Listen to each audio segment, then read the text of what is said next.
Selamat pagi pemirsa, apa kabar Anda di pagi hari ini? Senang sekali saya Heri Orun kembali menjumpai Anda dalam Berita Papua. Sejumlah informasi pilihan dan teraktual telah dirangkum tim redaksi kami. Berikut 3 berita utama kami sajikan untuk Anda.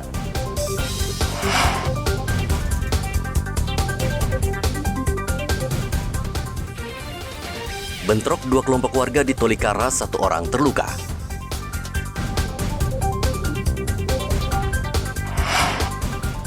Wakil Presiden Ma'ruf Amin serahkan 102 sertifikat tanah bagi masyarakat Jayapura.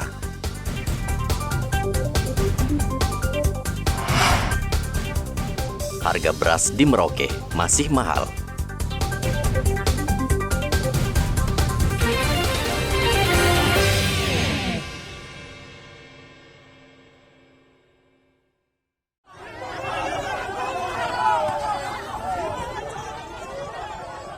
Dua kelompok warga saling bentrok di halaman kantor Dinas Pemberdayaan Masyarakat dan Kampung Kabupaten Tolikara, Papua Pegunungan. Akibat bentrokan ini, 1 orang terluka terkena panah pada bagian betis dan saat ini masih menjalani perawatan di Rumah Sakit Umum Daerah Tolikara. Bentrokan antara warga ini dipicu saling ejek antara warga distrik Nunggawi dan distrik Woniki terkait kepemimpinan di Kampung Gilo. Kepala Kampung Gilo yang akan menerima surat keputusan pelantikan ternyata meninggal dan warga di 2 distrik bersaing mengisi jabatan kepala kampung yang kosong. Ketika terjadi adu mulut antara massa distrik Nunggawi dan massa distrik Woniki terkait kepemimpinan di Kampung Gilo, di mana kepala Kampung Gilo yang berhak menerima SK pelantikan telah meninggal dunia dan masyarakat dari kedua distrik tersebut bersaing untuk mengisi posisi kepala Kampung Gilo. Bentrok kedua massa dengan saling melakukan lempar batu di halaman depan kantor DPMK Kabupaten Tolikara. Polri berhasil memisahkan dengan upaya tembakan peringatan dan gas air mata. Tidak ada korban dari peristiwa tersebut. 1 warga distrik Nunggawi terluka akibat anak panah di bagian betis. Polisi melerai dengan tembakan peringatan ke udara dan gas air mata. Kedua kelompok yang bertikai dibawa ke Polres Tolikara untuk menyelesaikan masalah jabatan kepala kampung yang kosong.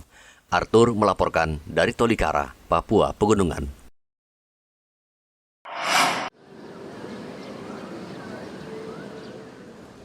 Wakil Presiden Ma'ruf Amin menyerahkan 102 sertifikat tanah kepada masyarakat di Papua Youth Creative Hub, Kota Jayapura, Papua. Sertifikat ini merupakan hasil program pendaftaran tanah sistematis lengkap yang merupakan program nasional sejak tahun 2017. Wapres mengatakan program pensertifikatan tanah di Papua merupakan komitmen pemerintah untuk menjamin kepastian dan perlindungan hukum kepada pemiliknya dan Papua menjadi prioritas pemerintah. Penyerahan sertifikat tanah ini merupakan komitmen pemerintah untuk mempercepat pensertifikatan tanah di seluruh Indonesia secara gratis. Sertifikat tanah ini sangat penting karena menjamin kepastian hukum dan perlindungan hukum terhadap pemiliknya. Tanah memiliki nilai yang berharga dalam hati masyarakat Papua, baik dari sisi spiritualitas, sosiologis, antropologis, kebudayaan maupun ekonomi masyarakat. Tanah dipandang sebagai ibu atau mama yang melahirkan kehidupan sosial di masyarakat Papua. Oleh karena itu, agenda pertanahan merupakan salah satu agenda prioritas di Papua yang mendapat perhatian serius dari pemerintah. Wapres bisa memahami pentingnya tanah bagi masyarakat Papua karena tidak hanya bernilai ekonomis, namun bermakna spiritualitas dan sebagai sumber kehidupan. Sengketa tanah kerap terjadi di masyarakat akibat sistem pertanahan yang belum baik serta dipicu konflik kepentingan.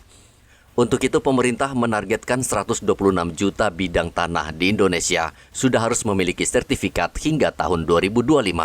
Hendra melaporkan dari Kota Jayapura, Papua.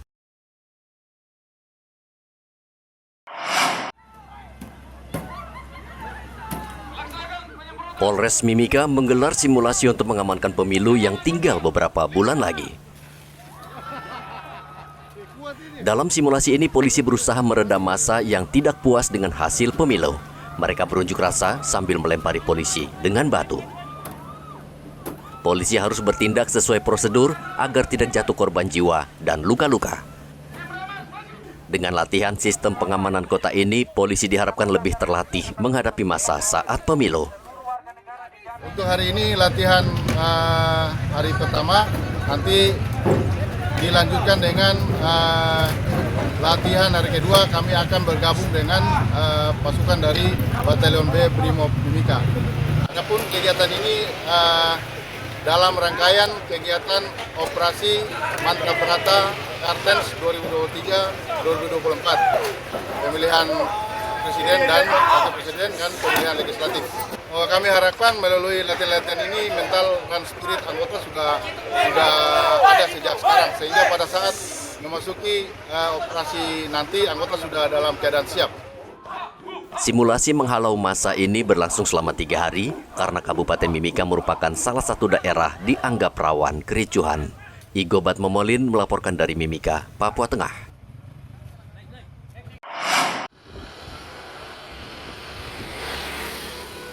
Satres Narkoba Polres Mimika sejak Januari 2023 hingga Oktober 2023 menangani 19 kasus narkoba, meliputi 13 kasus peredaran sabu-sabu, 3 kasus peredaran ganja, sedangkan 3 kasus sisanya peredaran obat herbal tanpa izin. Dari 19 kasus tersebut, polisi meringkus 22 orang yang terdiri dari 10 laki-laki dan 12 perempuan.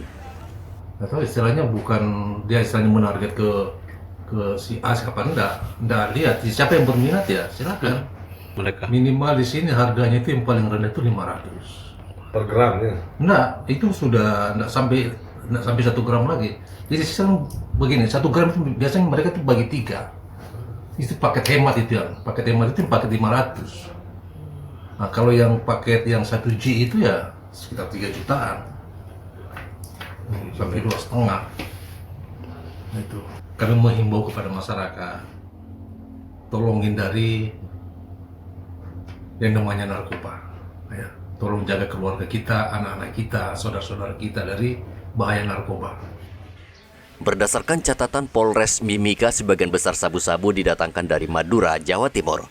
Barang terlarang tersebut dijual antara Rp500.000 hingga Rp2.000.000 per paket. Kasus narkoba di Kabupaten Mimika belakangan meningkat tajam.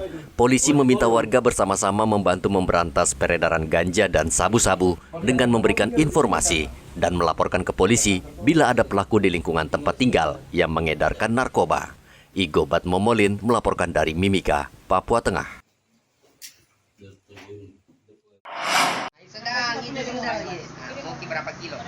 Walaupun harga beras mulai turun, sebagian pedagang beras di Jalan Ermasu Merauke masih menjual beras dengan harga cukup tinggi, yakni Rp14.000 hingga Rp16.000 per kilogram. Sebenarnya harga beras di Merauke rata-rata turun Rp1.000 per kilogram. Namun pedagang sebagian besar masih menjual di harga lama karena masih tersisa stok lama. Dan pedagang tentu tidak mau rugi dengan menurunkan harga. Beras ini setelah ada panen ini mulai turun ya? Iya, sudah mulai turun. Nah, kalau harga yang Bapak jual sekarang ini masih harga berapa sekarang? Sekarang masih harga normal karena saya beli stoknya masih yang harga dulu. Sekarang kan sudah mulai panen, beras sudah mulai turun 1.000 per kilo. 1.000 per kilo ya? Iya. Jadi ini dijual masih harga mahal ya? Iya, masih harga normal. Masih cukup banyak juga stoknya? Masih ada kira-kira kurang lebih 10 ton. Kalau beras yang datangkan dari Makassar, Surabaya itu gimana? Sudah habis. Sudah habis ya? Iya, sudah habis. Harga beras lokal Merauke saat ini terpantau juga mulai dijual dengan harga lebih murah antara Rp13.000 hingga Rp14.000 per kilogram. Meski harga beras turun tidak terlalu besar, warga sangat terbantu karena meringankan beban pengeluaran rumah tangga. Muhammad Ridwan melaporkan dari Merauke, Papua Selatan. Selama sepekan terakhir, kawasan perairan selatan Papua dilanda cuaca buruk. Ombak setinggi lebih dari 3 meter disertai angin kencang membuat ciut nyali nelayan untuk mencari ikan di tengah laut. Mereka lebih baik menambatkan perahu dan berkumpul bersama keluarga sambil menunggu cuaca membaik. Akibat mayoritas nelayan tidak melaut, harga ikan di Pasar Wamanggu Merauke melonjak drastis. Saat ini harga ikan laut bisa mencapai Rp50.000 per ikat. Sebelumnya Rp30.000 per ikat. Begitu juga dengan ikan paha-paha dijual Rp50.000 per ikat, biasanya hanya Rp25.000 per ikat. Ikan lautnya masih kurang ya? Iya, kurang. Masih ombak juga? Ombak juga ya? Iya, masih ombak. Tapi harganya juga masih mahal juga? Ya. Mahal juga harganya? Mahal. Mahal juga ya? Iya. Bagi sejumlah warga Merauke, ikan menjadi makanan pokok. Mereka pun beralih ke ikan rawa dan gabus yang masih dijual dengan harga relatif murah. Muhammad Ridwan melaporkan dari Merauke, Papua Selatan.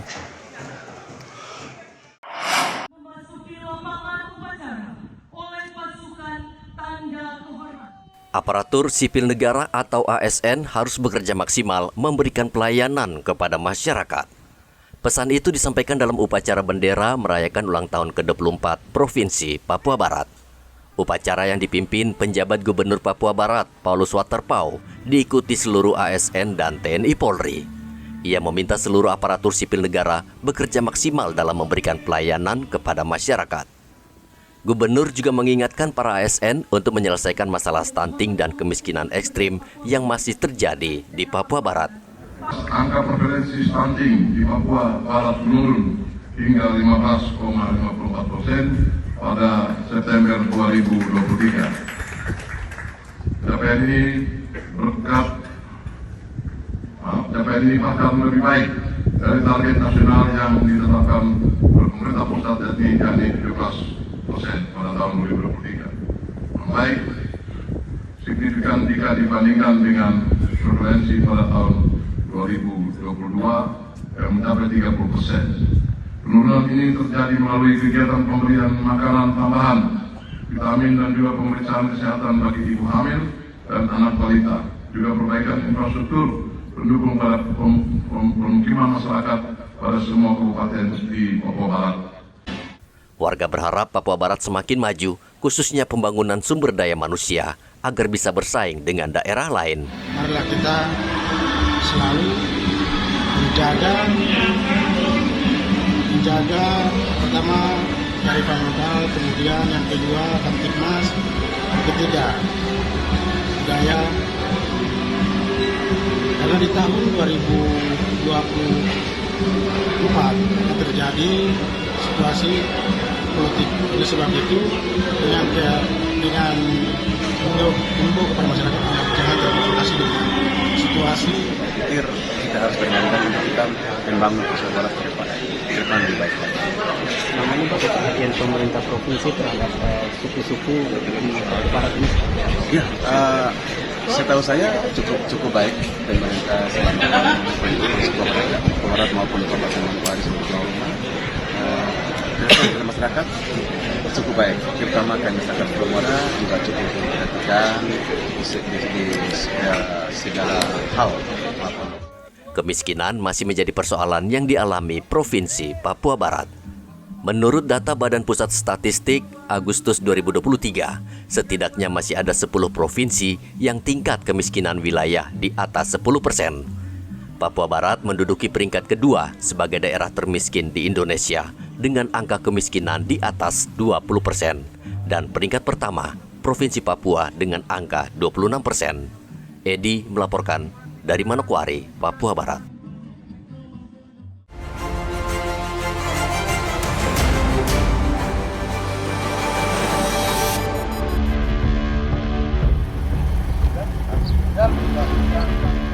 Satgas Operasi Damai Kartens menyisir ulang lokasi kontak senjata yang mengakibatkan 5 anggota kelompok kriminal bersenjata atau KKB tewas di distrik Serambakon, Kabupaten Pegunungan Bintang, Provinsi Papua Pegunungan.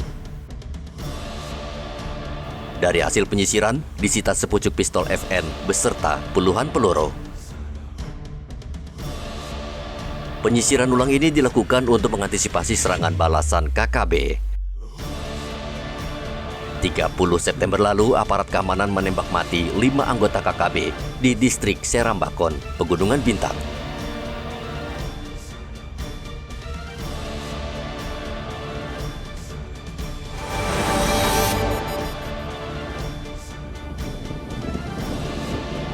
Nelayan di pesisir pantai Merauke tidak melaut untuk mencari ikan akibat cuaca buruk dan ombak yang tingginya bisa mencapai 3 meter. Nelayan tidak berani mengambil risiko dan saat ini hanya bisa menunggu sambil berharap cuaca segera membaik. Mereka menempatkan perahu ke tepian yang lebih tinggi agar tidak rusak dihempas gelombang.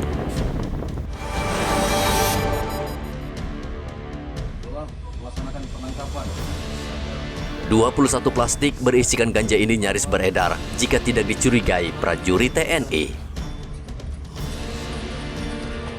Berawal dari gerak-gerik dua pemuda yang mencurigakan di perlintasan perbatasan RI Papua New Guinea di Kampung Moso, Distrik Moratami, Kota Jayapura, Papua. Keduanya hendak mengambil plastik yang sengaja diletakkan di pinggir jalan. Kedua tersangka langsung dibawa ke Polsek Moratami untuk kemudian diserahkan ke Satuan Res Narkoba Polresta Jayapura.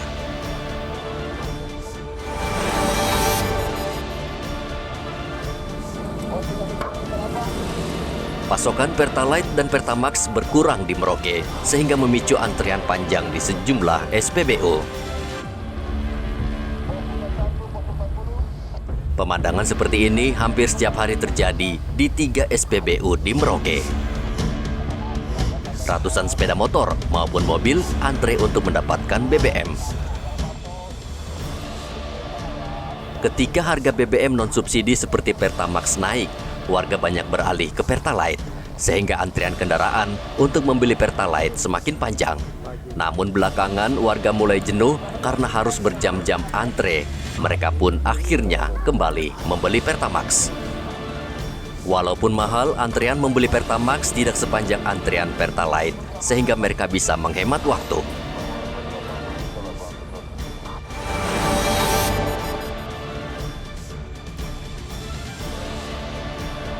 Warga Mimika rela antre demi mendapatkan beras murah yang dijual pemerintah dalam pasar murah karena sejumlah harga kebutuhan pokok melonjak. Bagi ibu rumah tangga, kesempatan ini tentu tidak dilewatkan. Mereka rela antre di bawah panas terik matahari untuk mendapatkan beras murah.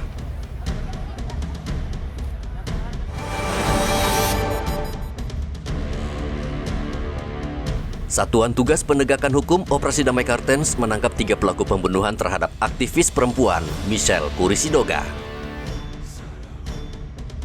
Ketiga pembunuh korban ditangkap di 3 lokasi yaitu Jayawijaya, Jayapura, dan Tolikara. Polisi masih memburu 4 pelaku lainnya.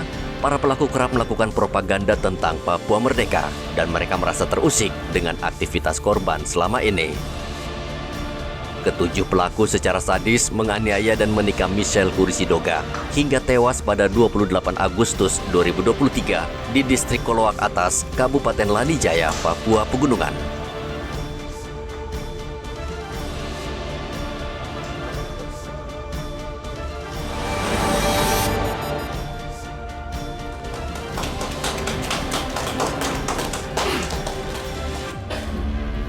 Wakil Presiden Ma'ruf Amin bertemu dengan tokoh agama dan pegiat hak asasi manusia. Dalam pertemuan yang berlangsung di lantai 4 kantor gubernur, Wakil Presiden didampingi Menteri Kesehatan Budi Gunadi Sadikin dan Wakil Menteri Dalam Negeri John Wempi Wetipo. Para tokoh agama mengusulkan dibentuk pengadilan hak asasi manusia di bumi Cenderawasih. Wakil Presiden Ma'ruf Amin berjanji akan membahas aspirasi mereka dengan pihak terkait. Wakil Presiden Ma'ruf Amin berkantor di Jayapura, Papua untuk berdialog dengan aktivis HAM, pengusaha lokal, tokoh agama, hingga olahragawan untuk mendengar aspirasi mereka dan memastikan percepatan pembangunan otonomi khusus Papua.